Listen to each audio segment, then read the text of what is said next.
Mais uma vez eu quero agradecer o SEAP por estar retornando aqui para falar sobre Jesus, sobre doutrina espírita, no tema de hoje que vai ser muitos os chamados, poucos os escolhidos.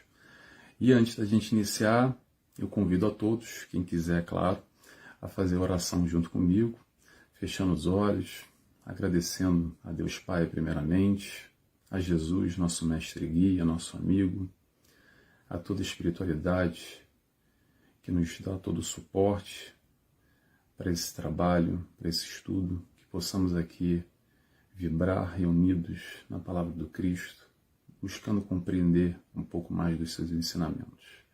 Desde já agradecemos todo o amparo que recebemos. Graças a Deus que assim seja. Então vamos lá. Então, para a gente começar, eu escolhi esse tema, muitos os chamados, poucos os escolhidos.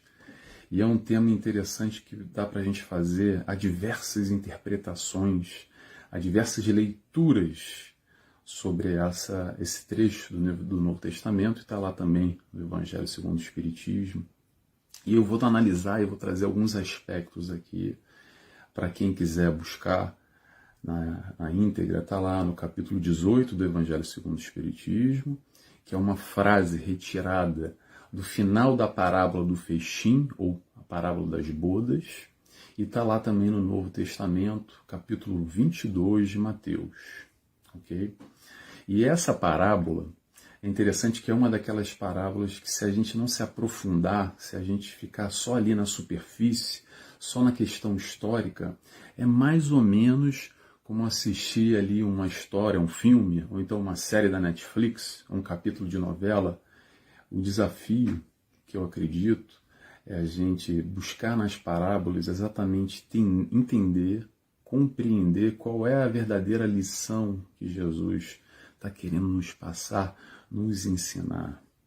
Eu gosto muito de uma frase do Haroldo Dutra, que ele diz o seguinte: nessa história de parábola, às vezes a gente é que nem vai comer uma banana. Como é que a gente come uma banana? A gente descasca, joga a casca fora e come a banana, não é verdade? Ok. Mas nessa história de parábola, parece que às vezes a gente joga a banana fora e come a casca.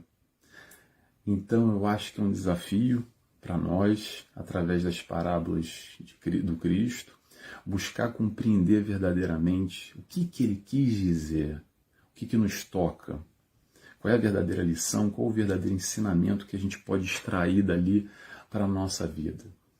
Vamos começar então para definir o que é parábolas, porque há uma confusão ainda, algumas pessoas não sabem muito bem o que é parábola. Parábola não são nada mais, nada menos do que histórias. São histórias que, para facilitar a explanação dos seus ensinamentos naquele instante, Jesus, em torno do povo, falava com aqueles que estavam ao seu redor, aqueles que o buscavam, aqueles que o rodeavam, através de ensinamentos com contextos da época. O que isso quer dizer? Ele utilizava de questões como o semeador, a semente, a videira, o rebanho, as aves do céu, o lírio do campo, o trigo. Para quê? Para ilustrar um ensinamento. Porque de alguma forma havia uma distância muito grande, e acredito que ainda há essa distância muito grande nos dias de hoje. Então é necessário, para facilitar a compreensão daqueles que o rodeavam e buscavam algum tipo de ensinamento, trazer aquelas questões mais cotidianas do dia a dia. E eu acho que de alguma forma a gente precisa mais ou menos ainda dessas questões para a gente buscar compreender, que é difícil ainda a gente entender. Então vamos lá, vamos que é o que nos interessa, vamos analisar a parábola do festim das bodas, que é o que nos interessa na noite de hoje.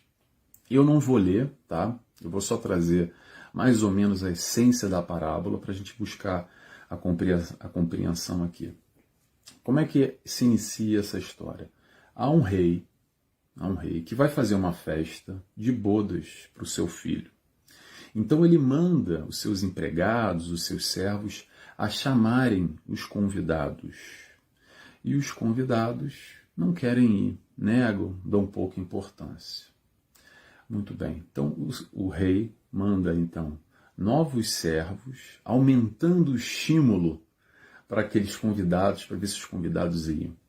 Ele diz o seguinte: manda os servos para os servos dizerem que vai ter festa, que ele mandou já matar boi, mandou matar um cervo, e que no nosso português é mais ou menos dizer que vai ter comida, vai ter bebida, vai ter lá tudo de graça, para ver se o pessoal se estimula, ver se o pessoal assim, os convidados vão querer buscar. E os convidados mesmo assim dão pouca importância, não querem ir, uns vão para um lado, outros vão para o outro lado, e alguns ainda pegam algum desses servos enviados pelo rei e os matam, como diz lá a parábola, e o rei, de contraponto, ficou com raiva e incendeia a cidade. Muito bem. Passado esses dois convites, o rei manda chamar todos no campo e nas encruzilhadas. Manda chamar os bons e os ruins, porque aqueles convidados que foram inicialmente chamados não quiseram ir e ter de encontro. Muito bem, a festa finalmente acontece, a casa fica cheia, a mesa fica cheia, e daí vem o rei. E chegando o rei, vê ali um camarada sentado na mesa, sem a tal veste nupcial. E o que seria a veste nupcial? Mais ou menos o que seria a vestimenta ou a roupa apropriada para aquele momento, para aquela festa. E o rei fica encolerizado com aquela questão, expulsa, manda amarrar aquele convidado, expulsa ele e diz a seguinte frase: muitos os chamados, poucos os escolhidos. Ponto. Essa é mais ou menos a história, ok? Mais ou menos a parábola vai por aí. E nesse momento pode causar alguma confusão, mas como assim?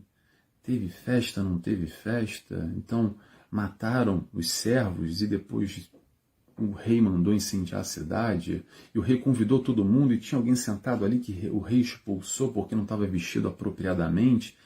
Cria uma certa confusão, e aí cabe uma margem enorme de interpretações.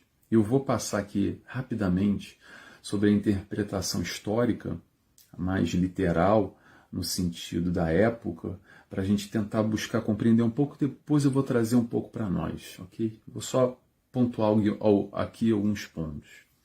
Primeiramente, o rei poderia ser interpretado como o reino dos céus, o convite para a festa, o chamado para nós desfrutarmos a tal felicidade. Ponto. Daí nós temos os servos, que seriam inicialmente os profetas do Antigo Testamento, e aí a gente tem João Batista, por exemplo, que foi mais do que um profeta, foi um mensageiro de Deus.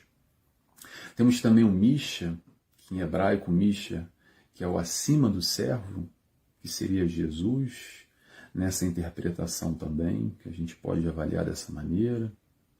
Depois a gente tem os segundos enviados, ou os segundos servos, que foram trazer a maior motivação, o convite do rei, que foram ali os discípulos de Jesus, que estavam ali supostamente os preparados por Jesus para convencer aqueles do convite e para buscar todos, né, para dar mais acesso, para dar um estímulo maior. E nesse contexto histórico a gente também pode analisar talvez os primeiros convidados como os judeus, aqueles que não reconheceram o Messias na época, aqueles que acreditavam que Jesus, assim, mas quem é Jesus? Ah, é mais aquele profeta lá da Galileia, mais um lá. Como o próprio Bartolomeu disse, que não sai coisa boa de Nazaré. Então era mais um que veio lá daquela terra lá. A Galileia era uma região desprezada pelos judeus naquele instante. Eram menores, eles falavam diferente. Então era natural que havia, de certa maneira, um preconceito para qualquer um que vinha de lá. Então quem é aquele lá, Jesus que veio? É mais um. Né? Então a gente tem diversas interpretações mais literais, históricas, que são importantes sim, sem dúvida alguma. É interessante a gente analisar nesse contexto inteiro o que essa parábola quer dizer. Mas eu acho que o mais importante, o desafio que eu tento fazer essa proposta é a gente trazer para o hoje, para o nosso momento. A história é legal, a história é importante sim, mas a pergunta é, o que isso tem a ver com a minha vida? que isso verdadeiramente me toca? Então, pensando dessa maneira, vamos tentar buscar um outro tipo de análise aqui. Quem são os chamados para essa festa? Sendo o primeiro, sendo o segundo ou sendo o terceiro, eu acredito que todos nós somos os chamados para essa festa. E o que é interessante é que normalmente a gente espera ser sempre aquele primeiro convidado, né? Com aquele convite dourado, aquele convite bonito, de destaque, porque o primeiro convidado normalmente são os tops, né? São os mais importantes, são os VIPs, e normalmente a gente quer estar nesse grupo, né? Do VIP, do mais importante, é quando o nosso ego fala mais alto, é quando tem aquelas festas aqui no mundo, vamos sair do mundo espiritual, no mundo terra, aquelas festas do tipo tapete vermelho, do Oscar, de Hollywood, ou então o casamento da família real britânica, ou então a festa de final de ano da Globo, aquela que todo mundo quer ir. Quer dizer, não sei se todo mundo, para mim não faço muita questão não, mas muita gente tem essa coisa de querer ser o primeiro convidado, essa posição de destaque. E às vezes a gente passa uma vida inteira esperando, talvez sim ou talvez não, mas passa uma vida inteira esperando esse tal convite para essa grande festa. Porque muitos de nós ainda pensamos assim, seria bom se Emmanuel, se Joana de Ângeles, talvez se Jesus mesmo se materializasse aqui na minha frente e me convidasse. Aí sim, talvez a gente estaria disposto a fazer aquilo que a gente deve fazer, que a gente já sabe qual é o caminho certo. E aí eu faço o seguinte questionamento: será que é essa motivação que nós precisamos, uma motivação exterior? Porque quando a gente vê grandes médiuns, como Chico Xavier, como Divaldo Franco, então, entre outros, que tem histórias belíssimas, esse relacionamento com o plano espiritual, nessa sintonia muito fina, e a gente percebe esse relacionamento, e é muito interessante esse relacionamento que Divaldo tem com Joana, e as histórias que Chico contava com Emmanuel, até muitas engraçadas, mas também outras muito duras, né? A gente sabe que essa espiritualidade de luz, que já está num outro patamar, não é só brincadeira, não é só sorriso. Há muito convite para o trabalho, com muita abdicação, com muito esforço. Vamos frisar a palavra esforço. Nesse movimento, nessa proposta de amor, nessa proposta do bem. Então eu volto à questão, será que a gente precisa dessa motivação externa? Interrogação. E os trabalhadores da última hora, será que não valem nada? Vão receber o mesmo pagamento dos trabalhadores da primeira hora. O convite está aí. Agora o esforço depende de nós.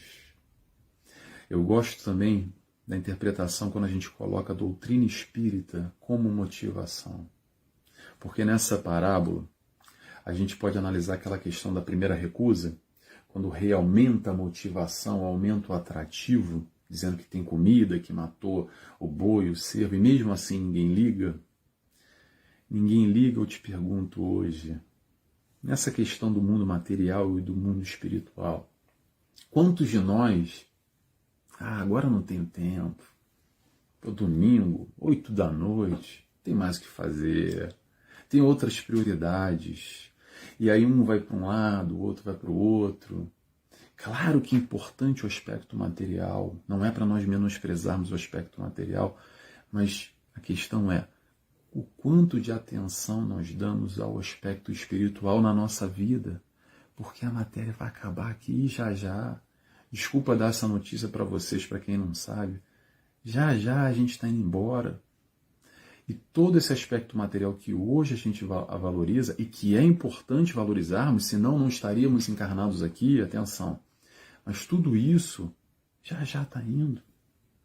Então, essa visão, essa atenção, esse cuidado, esse carinho no aspecto espiritual, acredito eu que é importantíssimo, porque é a tal da verdadeira pátria, que é o retorno ao plano espiritual. Nós estamos aqui só de passagem.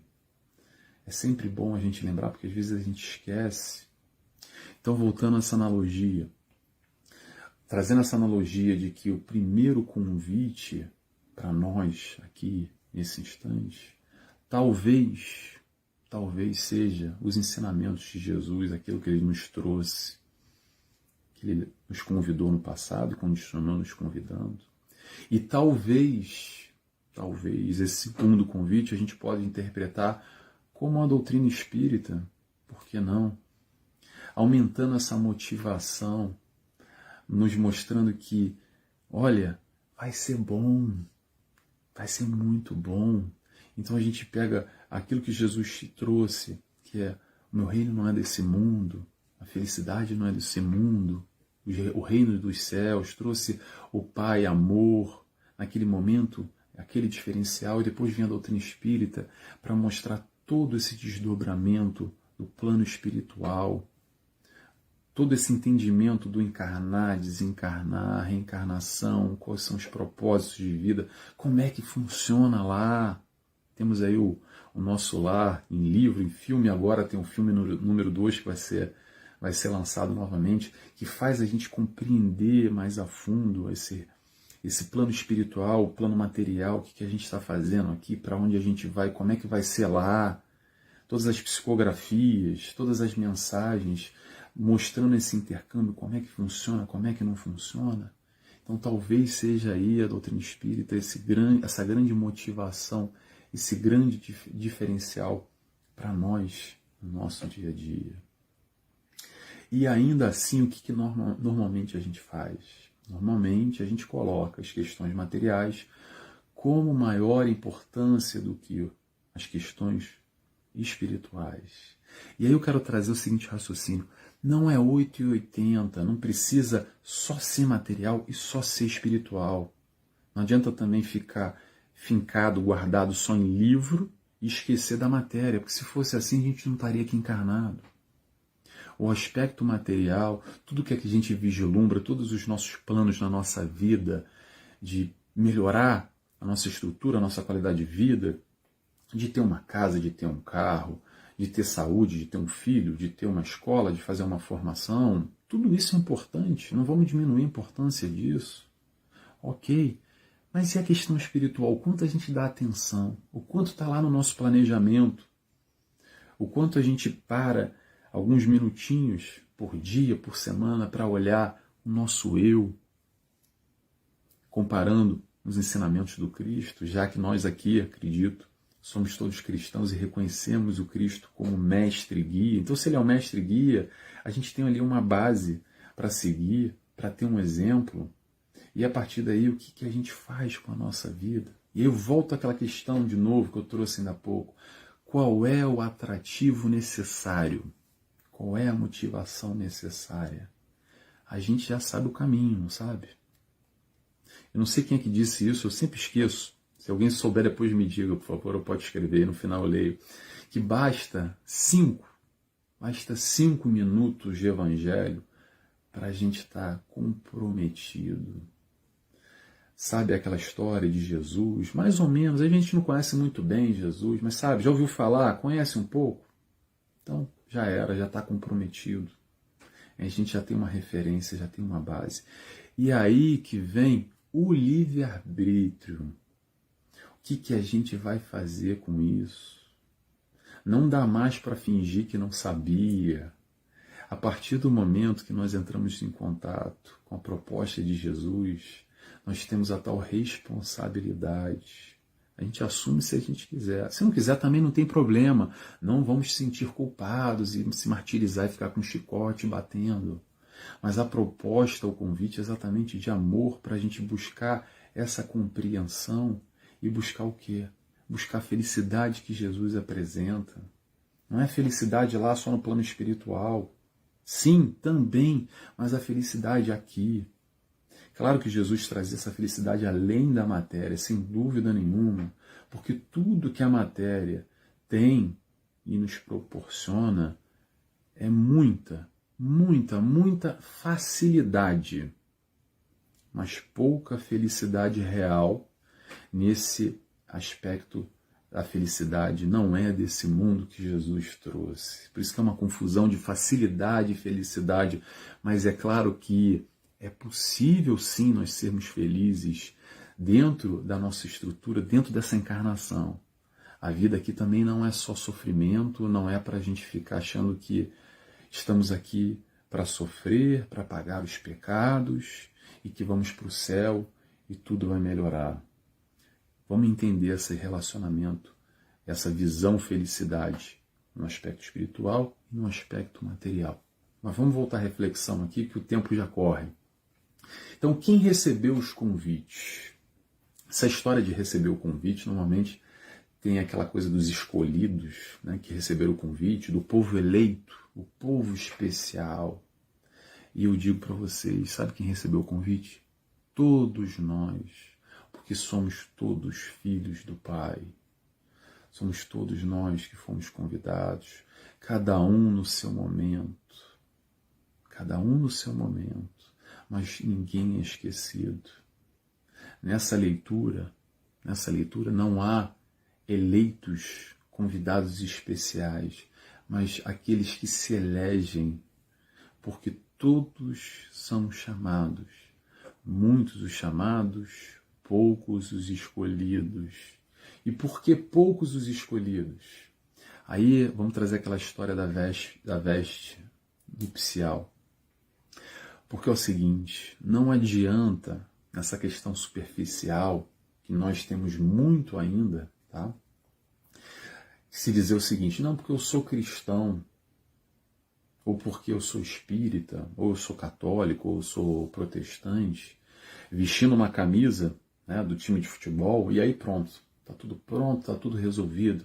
Quase como se fosse ele colocar a camisa do time do Flamengo, do Palmeiras ou do Atlético. Pronto, eu sou espírita, já vesti a camisa, eu vou lá no centro espírita e assisto a palestra, tomo passe, bebo a aguinha frutificada, está tudo resolvido. Então eu vou lá na missa, uma vez por semana, me confesso com o padre e pronto.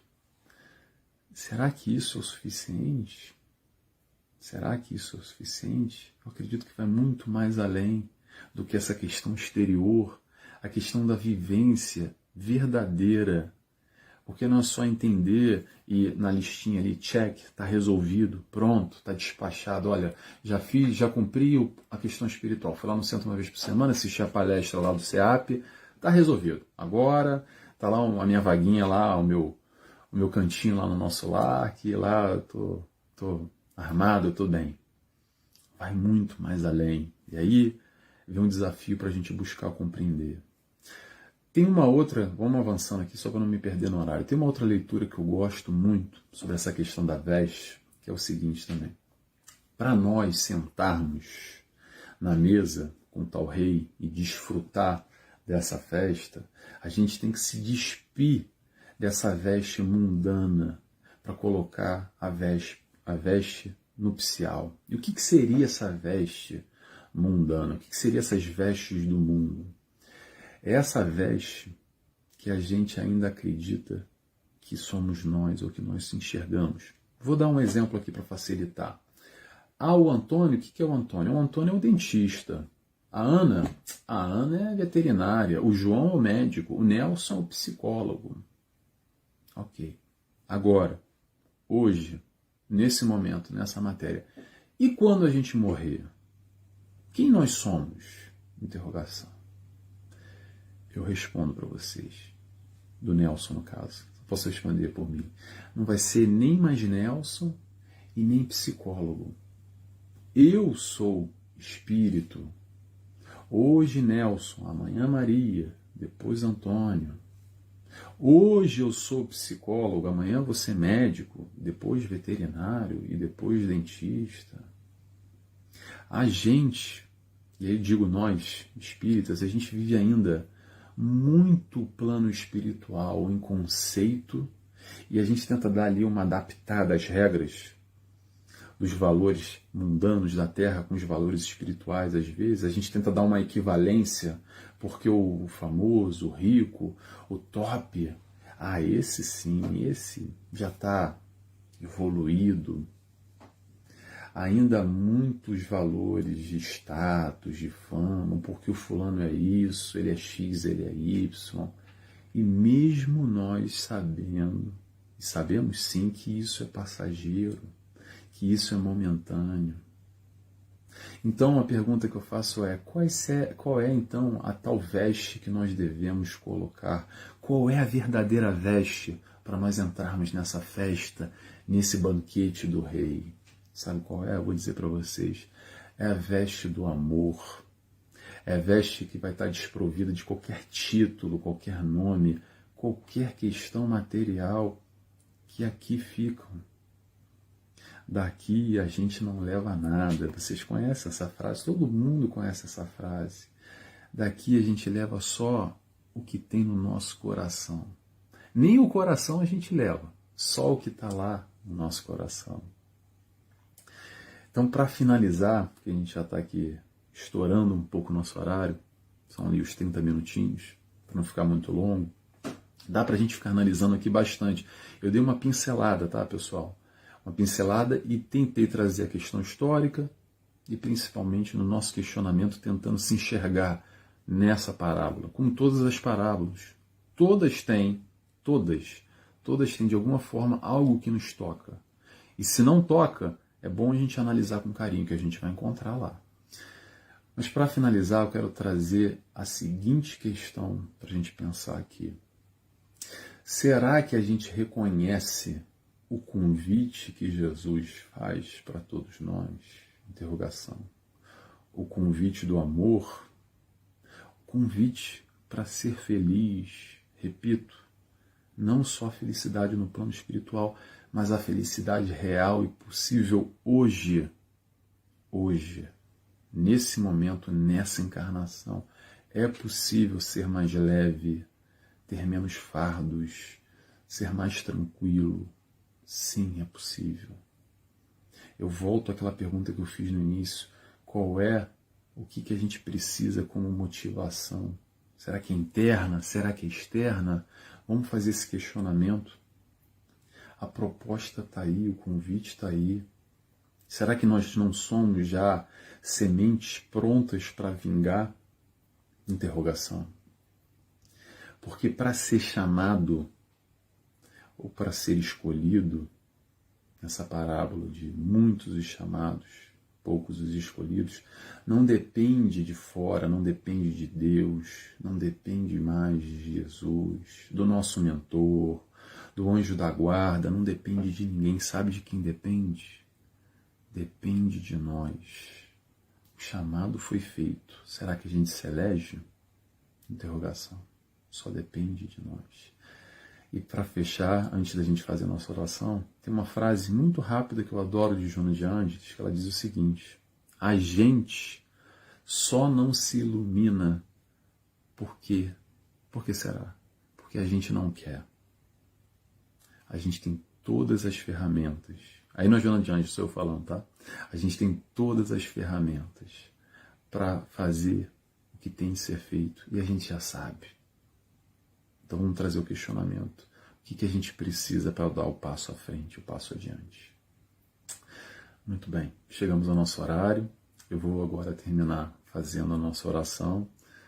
Quem quiser comigo, eu faço o convite de fechar os olhos, agradecendo por esse momento, por estarmos aqui reunidos. Primeiramente, a Deus Pai, a Jesus, nosso amigo, nosso mestre e guia, a toda a espiritualidade que nos amparou nesse encontro, nesse momento, a espiritualidade do Centro Espírita Antônio de Pádua, que estabelece todas as conexões que nos permite estarmos aqui desfrutando desse encontro com a Palavra do Cristo. Agradecemos mais uma vez, muito obrigado por participar, por estar aqui reunido nessa vibração e nesse amor.